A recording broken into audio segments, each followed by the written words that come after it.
예수를 믿는 것보다 더 큰 축복이 없습니다. 왜냐하면 예수님이 우리의 절대 희망이 되시기 때문인 것입니다.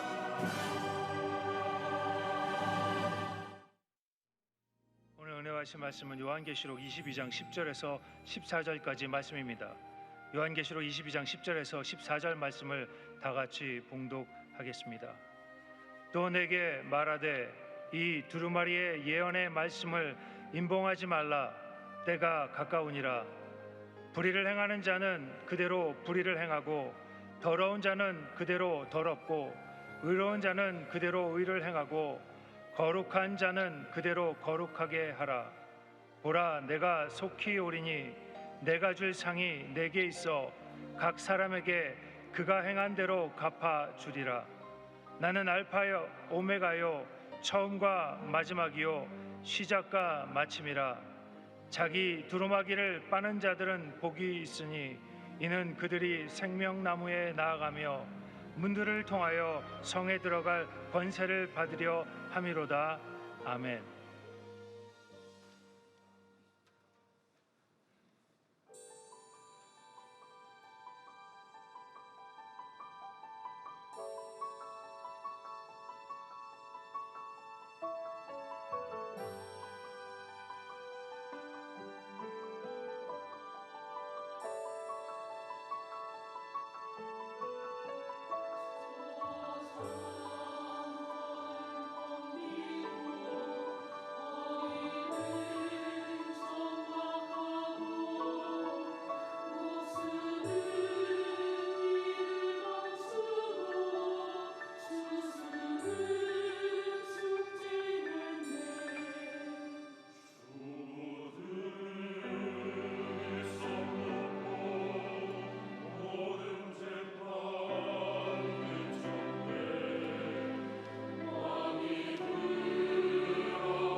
귀한 찬양을 감사합니다.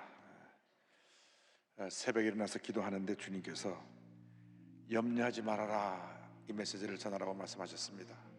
지금 코로나가 갑자기 확진자가 늘어나서 염려, 근심, 걱정이 많을 줄 압니다. 근데 주님 말씀하시기를 염려하지 마라. 염려하지 말고 염려할 시간에 기도하고 감사하고 찬양하라고 말씀하셨습니다. 염려한다고 해서 달라진 것이 아무것도 없습니다. 확진자가 이제 500명, 1000명이 된다 그러고 또 한 단계 더 올린다고 하면 이렇게 예배도 못 드립니다. 그러나 오늘 이렇게 예배를 드릴 수 있게 된 은혜를 감사하면서 염려, 근심, 걱정을 다 주님께 맡게 됩니다. 여러분 염려해서 될 것이 무엇이 있습니까? 다 맡기시기 바랍니다. 한번 따라해 주시기 바랍니다. 오늘 우리에게 좋은 일이 일어납니다. 오늘 우리에게 반드시 좋은 일이 일어납니다. 너 근심 걱정 말아라. 주 너를 지키리. 주 날개 밑에 거하라. 주 너를 지키리. 주 너를 지키리. 아무 때나 어디서나 주 너를 지키리. 늘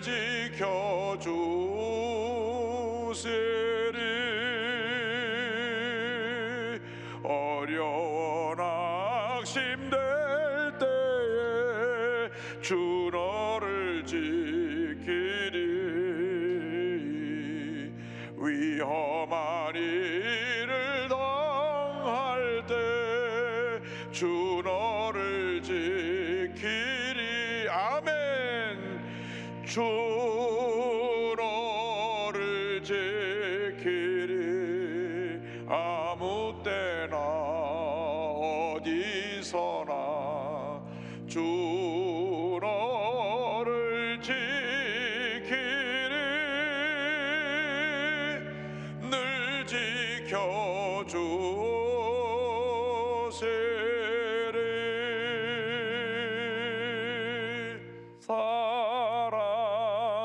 사랑하는 자여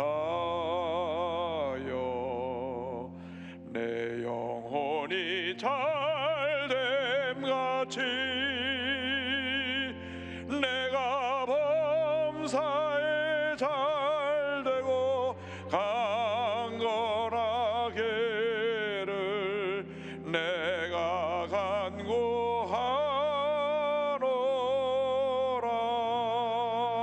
간구하노라. 아멘. 한번 따라해주세요. 오늘 우리에게 좋은 일이 일어납니다. 오늘 우리에게 반드시 좋은 일이 일어납니다. 할렐루야. 믿음의 고백대로 될지어다. 우리 모두에게 좋은 일이 반드시 일어날 것입니다. 오늘 계시록 22장 10절로 14절 말씀 가지고 보라 내가 속히 오리니 이 같은 제목으로 함께 말씀 은혜를 나눕니다. 제목을 한번 크게 따라해주세요. 보라 내가 속히 오리니. 보라 내가 속히 오리니. 성경에서 유일하게 이루어지지 않은 예언이 예수님의 재림입니다. 초대교회부터 지금까지 경건한 그리스도인들이 예수님 다시 오심을 사모하면서 매 순간 하나님의 의식을 가지고 최선을 다하는 삶을 살아왔습니다. 아멘 주 예수의 오시옵소서. 아멘 주 예수의 오시옵소서. 아멘 주 예수의 오시옵소서. 이것이 모든 경건한 그리스도인들의 기도 제목이었습니다. 서대문 시절에 1년에 한 번씩 조영규 목사님께서 요한계시록 강해를 가지고 붕해를 인도하시는데 얼마나 은혜가 임했는지 막 성도들이 막 감동의 동안이었습니다. 성령 충만, 은혜 충만, 기쁨 충만. 그래서 막 말씀에 불이 쏟아지고 은혜가 임하고 올라갔어요. 구름 타고서 찬송을 부르면 막 다 막 공기에 들림받는 그러한 감격이 있었습니다. 오늘 그 은혜가 여러분 모두에게 임하게 되기를 바랍니다. 다시 오실 주님을 바라보며 감격의 눈물을 흘리며 예배드리던 그때의 모습을 생각할 때 우리가 지금 너무나 신앙이 그때에 비해서 좀 미지근하지 않았나, 그런 생각을 하면서 반성을 합니다.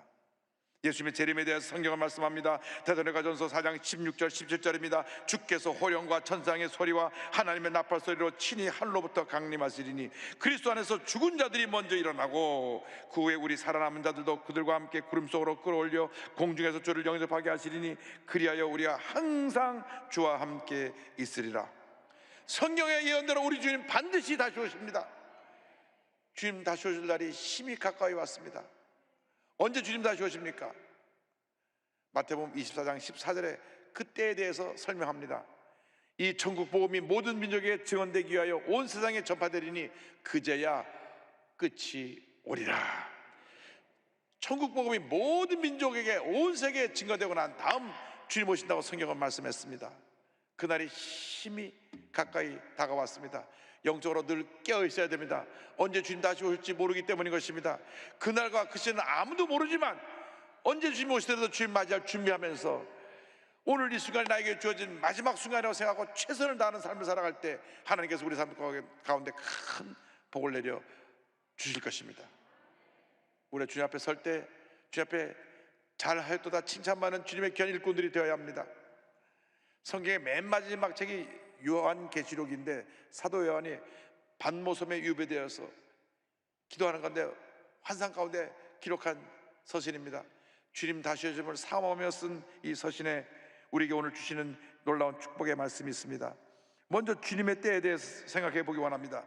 천사가 요한에게 말하기를 주님의 때가 가까웠으므로 말씀을 인봉하지 말라고 전했습니다. 계시록 22장 10절입니다. 또 내게 말하되 이 두루마기의 예언의 말씀을 인봉하지 말라. 때가 가까우니라. 주님의 때가 가까웠기 때문에 말씀을 봉해놓지 말고 펼쳐서 널리 알려라. 이 말씀을 읽는 사람, 듣는 사람, 말씀을 지켜하는 사람이 다 복을 받을 것이다. 다 복을 받을 것이다. 성경이 약속하신 말씀입니다. 계시록 1장 3절에 이 예언의 말씀을 읽는 자와 듣는 자와 그 가운데 기록한 것을 지키는 자는 복이 있나니 때가 가까움이라고 말씀했습니다. 말씀을 읽는 자가 복이 있고 듣는 자가 복이 있고 지켜 행하는 자가 복이 있는 것입니다. 여러분, 말씀을 읽고 듣고 지켜 행함으로 큰 복을 받게 되기를 바랍니다. 말씀 중심의 삶을 살아가기를 바랍니다. 우리가 가만히 보면 필요 없는데 시간을 많이 보내면서 말씀 묵상하고 말씀을 지켜 행하는 일은 너무나 소홀히 하는 것을 알 수 있습니다. 그저 TV를 켜놓고 드라마 앞에서 하고 넋을 빼놓고 있는 사람들이 있습니다. 그 시간에 성경을 펴서 성경을 읽어야 됩니다. 성경을 읽고 묵상해야 됩니다. 성경을 암송하고 그 성경을 가지고 믿음으로 고백하고 기도할 때 기적이 임합니다. 축복이 임합니다. 마지막 때 이단들이 들끓습니다. 거짓 선지자들이 들끓어서 교회에 와서 가만히 숨어 들어와서 믿음 약한 사람들을 훔쳐가는 것입니다. 불의가 행하고 온갖 나쁜 일이 벌어질 것을 성경은 미리 말씀하고 있습니다. 마태복음 24장 10절로 12절에 예수님 말씀하셨습니다. 그때 많은 사람이 실족하게 되어 서로 잡아주고 서로 미워하겠으며 거짓 선자가 많이 일어나 많은 사람을 미혹하겠으며 불법의 성함으로 많은 사람의 사랑이 식어지리라. 주님 말씀하십니다. 마지막 때가 되면 서로 모함하고 공개에 빠뜨리고 잡아놓고 미워할 것이다. 많은 거짓 선자가 나오고 불법이 성행할 것이다. 우리 한국에 그동안 많은 이단들이 나와서 얼마나 이 사회를 혼란케 했는지 모릅니다. 삼각산 수도원에서 김백문이라는 사람이 제자 둘을 길렀습니다. 그 제자 둘이 세계적인 이단이 됐습니다. 하나는 전도관의 박태선이요, 하나는 통일교의 문선명입니다. 그래서 이 박태선 줄기에서 나와갖고 유재열 장목선을 거쳐서 그 제자가 신천지 이만희고, 통일교에서 원리강론하다가 갈라서 나온 것이 JMS 정명석입니다. 앞에 두 사람은 세상을 떠났고 두 사람은 살아있는데, 정명석 이 사람도 많은 사람들을 혹세무민해갖고 본인이 재림주같이 행세하다가 그 같은 일을 당하게 된 것입니다. 그런데 지금도 이들이 어떻게든지 교회에 들어와서 교회 소외된 사람을 흔들어서 이단으로 이끌어가려고 합니다. 그래서 우리 영적으로 깨어 있어야 됩니다. 말씀의 구원에 서 있어야 되는 것입니다. 사탄아 물러가라, 도둑이라 따라가라, 내쫓아야 되는 것입니다. 말씀의 구원이 서서 영적으로 깨어서 주님 맞이할 준비하며 살아가는 우리 모두가 되어야 됩니다. 예수님 말씀하셨습니다. 마태복음 24장 42절에 그러므로 깨어있으라 어느 날에 너희 주가 임할는지 너희가 알지 못함이니라. 25장 13절에 그런즉 깨어있으라 너희는 그날과 그때를 알지 못하느니라 말씀하셨습니다. 주님 말씀하셨습니다. 깨어있으라, 깨어있으라, 깨어있으라, 깨어있으라. 영적으로 깨어있어야 되는 것입니다. 마음에 기쁨이 사라지고 감사가 사라지고 성경은 일주일 돼도 펴보지도 않고 예배에 자주 빠지면 이미 영적인 잠을 자고 있는 것입니다. 깨어야 됩니다. 절대로 영적인 잠을 자면 안 됩니다. 악하는 소망이가 산길차를 찾아 헤매고 있는 것입니다. 베드로전서 5장 8절 9절입니다. 근신하라 깨어라 너희 대적 마귀가 우는 사자같이 돌아다니며 삼길자를 찾나니 너희는 믿음을 굳건하게 하여 그를 대적하라. 이는 세상에 있는 너희 형들도 동일한 고난을 당하는 줄을 알미라. 영적으로 깨어서 마귀를 대적하고 물리치라, 물리치라, 물리치라. 절대로 마귀의 꾀에 넘어가지 말고 영적인 잠을 자지 말고 깨어서 물리치라고 성경은 말씀합니다. 말씀과 기도로 깨어 있어야 됩니다. 성령 충만으로 깨어 있어야 됩니다. 깨어서 물리쳐야 합니다. 이 코로나19라는 것이 이렇게 우리를 괴롭혀서 마음껏 예배도 못 드리게 하고 벌써 10달 넘게 모든 사람을 힘들게 하고 있습니다. 지금 또 갑자기 늘어나서 500명이 넘어가니까 모두의 마음속에 두려움과 공포가 가득하게 됐습니다. 그러나 백신과 치료제가 이제 개발되어서 이제 보급되기 시작하면 이 코로나19는 사라지게 될 것입니다. 그러나 그때까지 깨어 있어야 됩니다. 아무리 힘들어도 온라인으로 예배드리든지 또 이렇게 나와서 예배드리든지 어떻게 예배드리든지 간에 예배를 소홀히 하면 안 됩니다. 예배를 빠지면 안 됩니다. 어떤 일이 있어도 예배드리는 것을 생명처럼 여기고 예배에 최선을 다할 때 복에 복을 더하여 줄 것입니다. 정성 다해 예배드릴 때 주님이 만나 주십니다. 주님 우리 함께 문제를 해결해 주십니다. 우리 함께 기적을 베풀어 주십니다. 성령으로 충만케 만들어 주실 것입니다. 주님대로 살아가고자 하는 우리 모두에게 둘째로 주님께서 주시는 상이 있습니다. 주님께서 주시는 상에 대해서 계시록 22장 11절 12절은 설명합니다. 불의를 행하는 자는 그대로 불의를 행하고 더러운 자는 그대로 더럽고 의로운 자는 그대로 의를 행하고 거룩한 자는 그대로 거룩하게 하라. 보라 내가 속히 오리니 내가 줄 상이 내게 있어 각 사람에게 그가 행한 대로 갚아주리라. 각 사람에게 행한 대로 갚아주는데 주님대로 산다면 상급을 주시고 주님대로 살지 않고 죄짓고 방탕한 사람들에게는 심판과 형벌이 있게 될 것입니다. 누가복음 3장 9절은 말씀합니다. 이미 도끼가 나무 뿌리에 놓였으니 좋은 열매 맺지 않은 나무마다 찍혀 불에 던져지리라. 계시록 20장 12절입니다. 죽은 자들이 자기 행위를 따라 책들에 기록된 대로 심판을 받으니 15절에 누구든지 생명책에 기록되지 못한 자는 불못에 던져지리라. 예수 믿지 않고 죄짓고 불의하고 방탕하게 살던 사람들은 예 없이 하늘함도 예 없이 모두가 저 영원한 불못에 던져지게 될 것입니다. 펄펄 타오르는 불못에서 영원토록 고통을 누리게 될 것입니다. 그러나 예수를 잘 믿고 주님 뜻대로 산 우리 모두에게는 큰 상급이 예배되어 있습니다. 주님의 사랑을 실천하는 여러분 되기를 바랍니다. 여러분 주위에 소외되고 가난하고 병들고 문제 있는 사람들에게 예수의 사랑을 실천하는 여러분 되기를 바랍니다. 몸에 장애가 있어 불편함을 겪는 분들 우리가 사랑으로 도와줘야 합니다. 이 추운 겨울을 지나야 되는 독거노인 소년소녀 가정을 우리가 돌봐야 됩니다. 또 외국에서 우리 한국에 와서 살고 있는 저 200만 외국인 노동자들을 위해서 북한을 탈출해 나와서 이 추운 겨울을 지나야 되는 3만 5천 명 우리 세터민들을 위해서 우리가 주의 사랑을 베풀며 그들을 돌봐야 될 것입니다. 예수님의 사람이 돌보지 않으면 누가 그들을 돌볼 것입니까? 그 사랑을 실천할 때 하나님께서 우리 모두의 상급을 예배해 주시고 주님 오실 때 큰 복을 내려 주실 것입니다. 베드로전서 1장 13절입니다. 그러므로 너의 마음의 허리를 동이고 근신하여 예수 그리스도께서 나타나실 때 너에게 가져 주실 은혜를 온전히 바랄지어다. 주님 앞에 설 때 칭찬과 상급받는 여러분 되기를 주님의 이름으로 축원합니다. 축원합니다. 마태복음 25장 21절에 말씀합니다. 그 주인이 이르되 잘하였도다 착하고 충성된 종아 내가 적은 일에 충성하였으면 내가 많은 것을 내게 맡기리니 내 주인의 즐거움에 참여할지어다 하고 할렐루야. 잘하였도다 잘하였도다 잘하였도다 착하고 충성된 종아 내가 적은 일에 충성하였으면 내가 많은 것으로 내게 맡기리니 내 주인의 즐거움에 참여할지어다.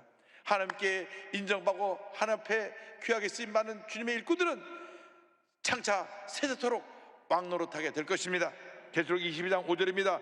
그들이 세세토록 왕노릇하리로다. 세세토록 왕노릇하리로다. 우리는 세세토록 왕노릇을 하게 되고 죄짓고 불의하고 방탕한 사람은 영원한 불멸에서 고통 가운데 살게 될 것입니다. 주님 앞에 설 때 한 사람도 빠짐없이 다 칭찬받고 상급받는 여러분 되기를 주님의 이름으로 축원합니다. 주님 앞에 칭찬과 상급받는 삶을 살기 위해서 셋째로 우리는 늘 자기 옷을 청결케 하여야 합니다. 계시록 22장 14절입니다. 자기 두루마기를 빠는 자들은 복이 있으니 이는 그들이 생명나무에 나아가며 문들을 통하여 성에 들어갈 권세를 받으려 함이로다. 자기 두루마기를 빠는 자, 다시 말하면 자기 옷을 잘 세탁하고 깨끗하게 옷을 입는 사람이 복이 있다고 말씀하는 것입니다. 무슨 말씀이고 하니 이 두루마기는 자기의 옷, 자기의 행위를 말합니다. 우리가 주님 앞에 서기 위해서 언제나 우리 자신을 돌아보고 우리의 행위에 옷에 묻은 죄와 허물의 더러운 때를 벗겨내야 되는 것입니다. 여러분이 만약 청와대에서 대통령이 만찬에 초청을 해서 가서 간다면 옷에 막 음식 먹다 흘린 거 뭐 이것저것 더러운 거 입고 있는 대로 갈 사람은 한 사람도 없을 것입니다. 옷을 깨끗하게 단정하게 입고 옷 마무새를 잘 하고 난 다음에 그 만찬에 참여할 것입니다. 그렇습니다. 우리가 주님 앞에 서려면 모든 면에 있어서 우리가 주님 보시기에 부끄럽지 않은 모습으로 정결하게 되어서 주님 앞에 서야 될 것입니다. 더럽고 때묻은 모습이 아니라 말씀으로 씻고 성령으로 충만함 받아서 정결하게 된 모습으로 설 때 주님께서 우리에게 복을 내려 주실 것입니다. 다윗이 죄짓고 통곡하며 지은 시를 기억합니다. 시편 51편 9절로 11절입니다. 주의 얼굴을 내 죄에서 돌이키시고 내 모든 죄악을 치워주셔서 하나님이여 내 속에 정한 마음을 창조하시고 내 안에 정직한 영을 새롭게 하소서. 나를 주 앞에서 쫓아내지 마시며 주의 성령을 내게서 거두지 마소서. 나를 주 앞에서 쫓아내지 마시며 주의 성령을 내게서 거두지 마옵소서. 주의 성령을 내게서 거두지 마옵소서. 다윗이 죄짓고 하나님 앞에 섰을 때에 혹시 하나님이 나를 내버리시면 어떡하실까? 나를 쫓아내시면 어떡하실까? 통곡하며 주 앞에 회개하면서 부르짖어 기도한 것입니다. 나를 주 앞에서 절대로 쫓아내지 마시고 주의 성령을 내게서 거두지 마옵소서. 늘 말씀과 성령으로 충만한 여러분 되기를 바랍니다. 날마다 말씀으로 씻어 정결해야 되고 성령의 충만함으로 무장하여서 영적 전쟁에서 승리하고 하나님께 영광 돌리는 여러분 모두가 되기를 바랍니다. 에베소서 5장 26절 27절입니다. 이는 곧 물로 씻어 말씀으로 깨끗하게 하사 거룩하게 하시고 자기 앞에 영광스러운 교회로 세우사 티나 주름 잡힌 것이나 이런 것들이 없이 거룩하고 흠이 없게 하려 하심이라. 하나님 앞에 인정받고 사랑받는 여러분 모두가 되기를 바랍니다. 곧 성탄절이 다가옵니다. 온 인류의 죄를 짊어지시고 십자가 달려 돌아가시기 위해서 예수님 이 땅에 오신 날이 다가옵니다. 어떻게 우리가 주님을 맞이할 것입니까? 매년 우리가 성탄절을 맞이하면서 어떤 모습으로 어떤 자세로 주님을 맞이하셨습니까? 해마다 성탄절이 오니까 그냥 그 습관적으로 형식적으로 주님을 맞이했습니까? 주님 맞이할 준비를 해야 됩니다. 주님 오시기 심히 가까운 이때에 주님 앞에 설 때 칭찬과 상을 받을 수 있는 그런 모습으로 우리가 변화되어야 합니다. 늘 말씀으로 씻고 성령으로 충만해서 주님 보시기에 아름다운 모습이 되어 주님이 기쁘시게 하는 모습이 되어 주님 앞에 설 수 있는 우리 모두가 되기를 바랍니다. 여러분, 한 번뿐인 인생입니다. 정말 주님 앞에서 이제는 빛나는 인생을 살아야 됩니다.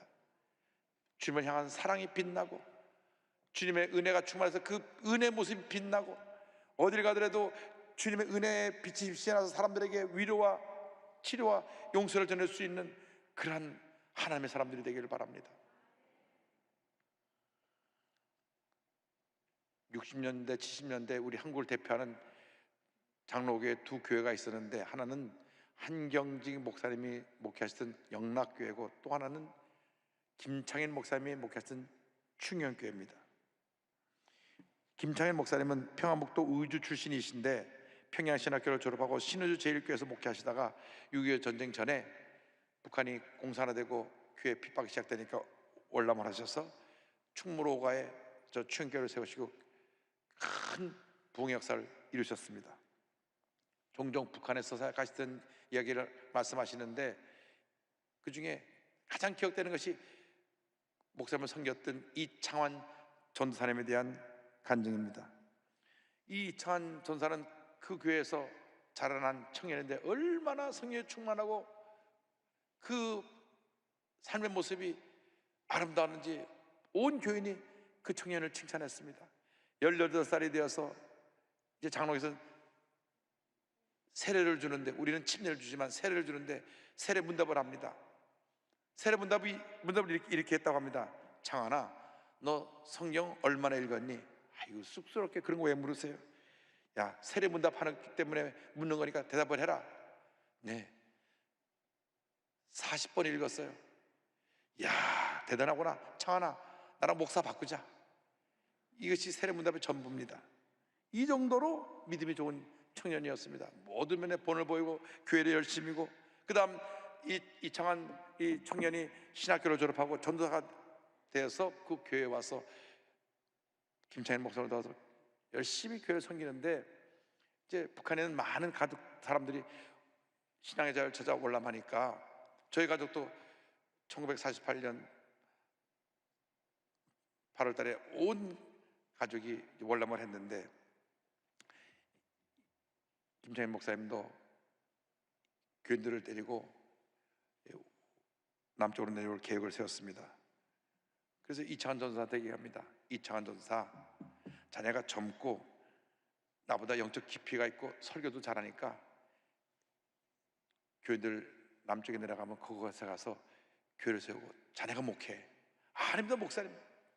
전 총각이라 가족도 없는데 목사님은 가족이 있지 않습니까? 그리고 성도들이 목사님 말씀 듣기를 원하지 날 원하는 게 아닙니다. 그래서 며칠 동안 서로 옥신각신하다가 결국은 이 목사님이 가족과 함께 내려오셔서 또 교인들과 함께 저 추영교회를 세우신 것입니다.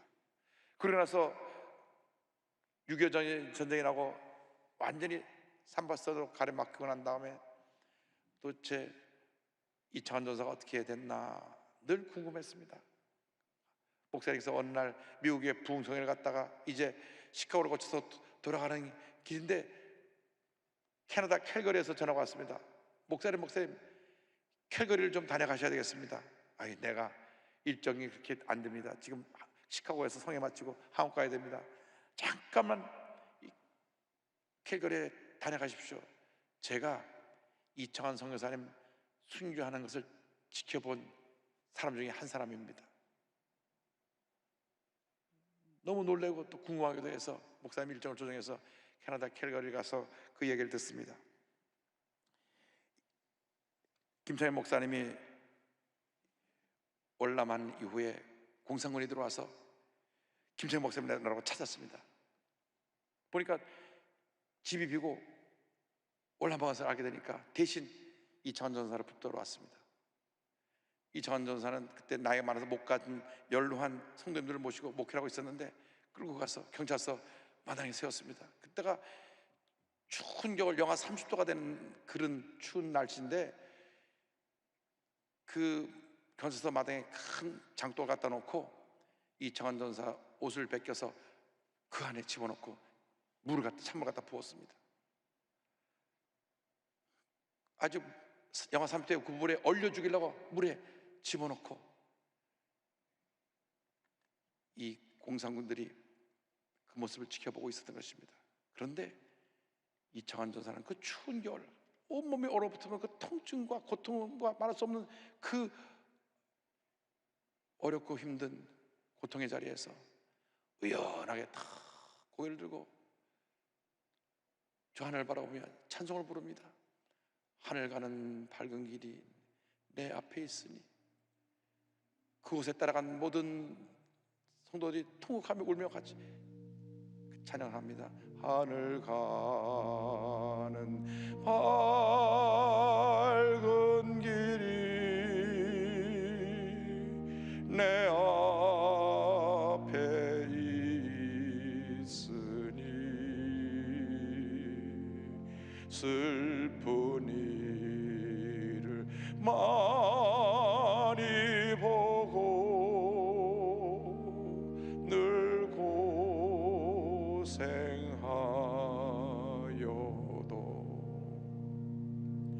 하늘 영광 밝음이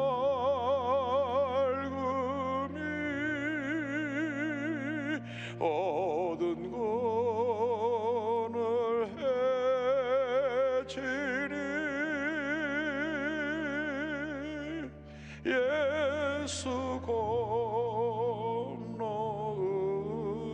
의지하여 항상 빛을 보도다. 내가 염려하는 일이 세상에 많은 중 속에 근심밖에 걱정 늘 시험하여도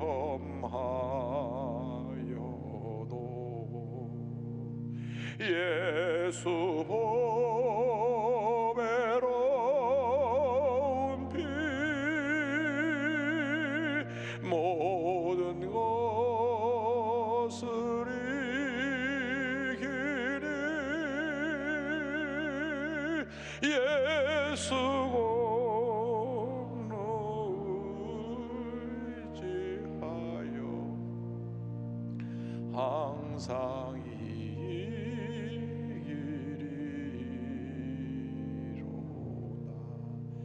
있는 힘을 다해 찬송하던 전사님의 소리가 점점 약해지면서 숨을 거두셨습니다. 다음날 이른 아침 교인들이 그 장독을 굴려다가 얼음을 깨고 따뜻한 양지 바른 곳에 전사님을 묻고 장례식을 치렀습니다. 전사님은 마지막 숨을 거둔 순간까지도 다시 오실 예수님을 바라보면서 믿음으로 찬송을 부르고 주님께 영광을 돌리고 주님의 품에 안겼습니다. 여러분, 주님의 때를 기다리면서 오직 주님만 바라보고 믿음으로 나가는 주님의 견일꾼들이 다 되기를 바랍니다. 주님 오실 때까지 우리가 우리의 삶을 이제는 이렇게 살면 안 됩니다. 네가 옳다 내가 옳다 다투고 싸우고 성내고 상처 주고받고 그런 삶 살지 말고 사랑하고 용서하고 이해하고 화목하며 살아가는 주님의 귀한 일꾼들이 다 되기를 바랍니다. 받은 은혜를 감사해서 우리 주변에 어려운 사람들 그 사랑을 베푸고 나누며 하나님의 귀한 뜻을 이뤄나가는 우리 모두가 되기를 간절히 소원합니다. 그것이 다시 오실 주님을 맞이하는 우리의 신앙의 모습이 되어야 되는 것입니다. 내가 천성 바라보고 가까이 왔으니 아버지의 영광 집에 나시고 싶도다. 나는 부족하여도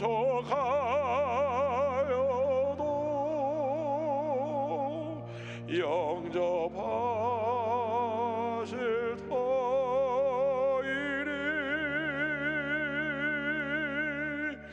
영광 나라 계신 임금 우리 구주의 수라. 기도하겠습니다. 사랑이 무한하신 하나님 아버지, 죄들 다 용서해 주시길 원합니다. 주님 뜻대로 살지 못했습니다. 항상 내가 잘나서 내 뜻대로 살았습니다. 남을 판단하고 정죄하고 남의 약점을 가지고 남을 야단치고 나 혼자 스스로 의롭게 살았던 우리들의 허물을 용서하여 주옵소서. 주님은 이렇게 허물 많은 우리를 위해서 추운 겨울 이 땅에 오셔서 허름한 마옥간의 말구 위에 태어나서 그곳에 누이시고 고난의 길을 평생 걸으시고 십자가에 달려 돌아가셨는데 우리는 그 큰 은혜를 받고도 감사하지 아니하고 다 불평하고 남 탓하고 상처 주고받고 살았던 인생이었던 것을 회개합니다. 용서하여 주옵소서. 이제는 그렇게 살지 않게 하여 주시고 남은 여생 하나님 영광에 의해서 우리 주님 앞에 설 때 잘하였도다 칭찬받을 수 있는 그런 모습으로 살아가는 저희 모두가 되도록 주님 은혜 내려 주옵소서. 예수님의 이름으로 기도 올리옵나이다. 아멘.